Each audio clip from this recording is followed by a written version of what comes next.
What is up, my friends? It is finished. Liverpool won, Aston Villa won in the final home game of the season. Today was about one thing and one thing only, saying goodbye to some club legends. Roberto Firmino, James Milner, Alex Oxlade-Chamberlain and Naby Keita depart the club today. But of course, Bobby doesn't leave without a little statement. He gets his goal right at the end. A deserved goal from an absolute superstar of a player. We will go through, give you our thoughts on the game, the refereeing decisions and everything else over the coming minutes. We want you to let us know your thoughts in the comment section. Drop a like on the video and of course hit that subscribe button.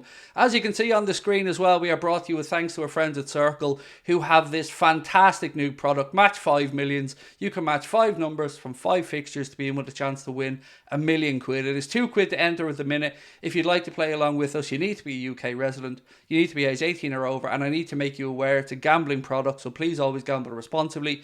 If you'd like to get yourself £5 in free bets once you deposit and place your first £5 of bets, scan the QR code and use our referral code anfieldagenda. All one word. Right, my friends. Look, let's start off with the obvious stuff. Credit to Aston Villa. They came, they played well. They're a good side under Unai Emery and they're pushing for European football themselves. So I'm not going to take anything away from Aston Villa. Well done to them. But the refereeing decisions once again leaves us scratching our heads. Now, the ref isn't the reason we didn't win the game today. Our own lack of a good first 45 and being able to break Villa down at times was the main reason. But when you have a potential red card incident that doesn't go your way, a goal that was ruled out when you see a referee being asked to make a VAR decision on an offside because of a touch from a defender, don't remember seeing much of that before, and then you have another penalty shout for Jordan Henderson ruled out. Well, in the meantime, Villa got a penalty, a deserved penalty, no complaints about the call. Obviously, it was missed by Ollie Watkins, but you have to ask yourself, are we imagining this? Or is there really something about referees coming to Anfield and feeling like they have to lay down a mark or make a statement against Liverpool Football Club? Jurgen Klopp was serving a touchline ban today after his comments about Paul Tierney in a recent game as well. I'm going to do what Jurgen can't do today. I'm going to say the PGMOL are an absolute joke and that these guys are making blatantly incorrect decisions. The Tyrone Mings one, it's probably an orange card. Maybe the fact he touches the ball negates some of the challenge, but he was reckless, his foot was high and he came in from quite a distance. I have a feeling if that was one of our players today, he'd have been seen marching down the tunnel. Also, the penalty incident, Jordan Henderson, blatant, clear as you like, VAR did nothing. You have to ask, are we imagining this? Or is there something to it? Because that ref today was a shambles, yet again. But I want to talk today about the reason why we're here. To celebrate Roberto Firmino, to celebrate James Milner. And oh my days, what a goal from Bobby. Mohamed Salah got the assist, which means he is just one goal now away from being the first player in Premier League history to score 20 goals and have 10 assists in 3 seasons. Nobody else has done it. Frank Lampard and Thierry Henry, along with Mohamed Salah, have all done it twice. Salah just needs one more goal for that. But it was a bit fitting today, it was a bit poetic that one man, one club legend, Mohamed Salah, laid on the goal for Roberto Firmino. Is it a thank you for a job well done? I don't know, but it was written in the stars and Bobby wanted it more than anybody else and he threw his body in, got a good connection and got us the goal. We pushed and pushed and pushed at the end, couldn't find a way through. Emi Martinez is one of those players where it's great when you're watching it until he's playing against your team and then you want to, well I would say pull my hair out, but nothing to play with there really. So look, I'm disappointed that we didn't get the win that would have kept their faint Champions League hopes alive. United won today. Everton got a very late equaliser against Wolves, which increases their chances of staying up. And of course, Newcastle dealt with Brighton very easily the other night and dispatched them quite straightforwardly. So look, it is on us. It is nobody else's fault where we are this season. But there is stuff to build on for next season. The new kit looked really great today out there on the boys as well. And look, there are positives that we will take into next season, but we need to make sure that we don't have a stop-start season, that we don't get off to such a terrible start like we did this season. On today's game, it was a strange one. It really was. Defensively, I thought we did okay. Canade was a bit soft on the penalty now. Could have probably knocked on and made the challenge. We were being attacked down Trent's side today, which is something we haven't seen in a few weeks really, since Trent's kind of moved into his new role where he plays as a 6 and as a right back. Ollie Watkins was being played in time and time again down that side. That's where the penalty came from. But midfield, I thought Jordan Henderson wasn't really at it today. Fabinho played well, I will say that. Curtis Jones, full of an industry and effort. But it was just one of those frustrating days where it just seemed like we were unable to break the team down.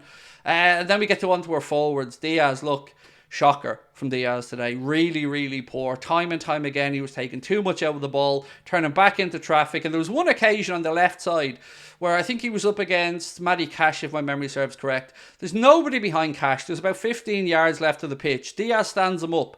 And instead of knocking it past him and running, he tries to turn inside out 2 or 3 times. Use your pace, dude. Knock it past him and get to the byline.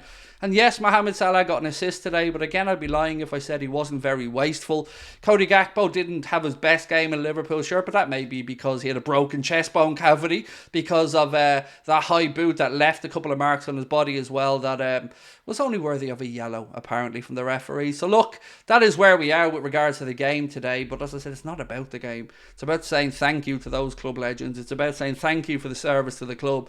And of course, looking ahead to next season as well and what we can expect. Looks like the club are about to get some signings over the line in the window. Then it's over to Klopp and the coaches to make sure that the lads perform. We can't have a season like this season.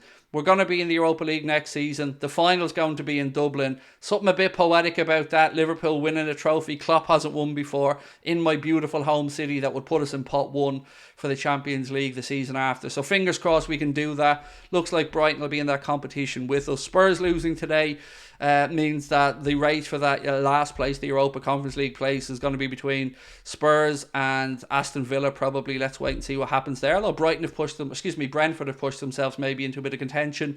But yeah, look, it's frustrating. We wanted to sign off with a win today. We wanted to say goodbye to the lads off the back of a nice victory, you know, to keep us almost perfect at the end of the season. We are unbeaten in 10. I believe it's 8 wins, 2 draws, but I still can't help but feel like today was a lost opportunity to again put out a statement and again to give a message to the fans who have been so loyal to those players and manager throughout the season, travelled home and away even when things weren't great.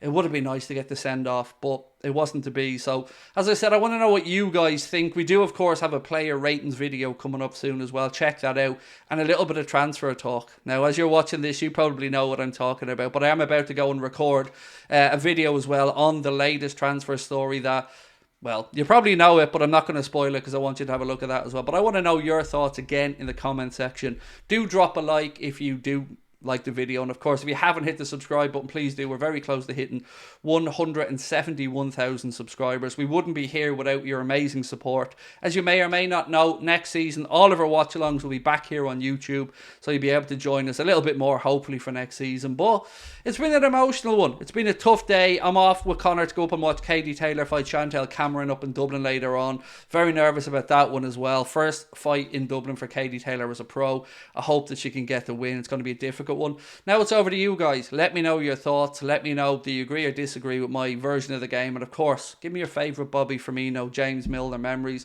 For me, the Bobby Firmino one, it's when he put the Arsenal defenders on their backsides. It could also be the goal against PSG. But if we're looking at James Milner, it's the Barcelona game. It's the helping us see out the clock and get the win. So over to you guys now, and I will chat with you soon. Take care. Much love. Bye-bye.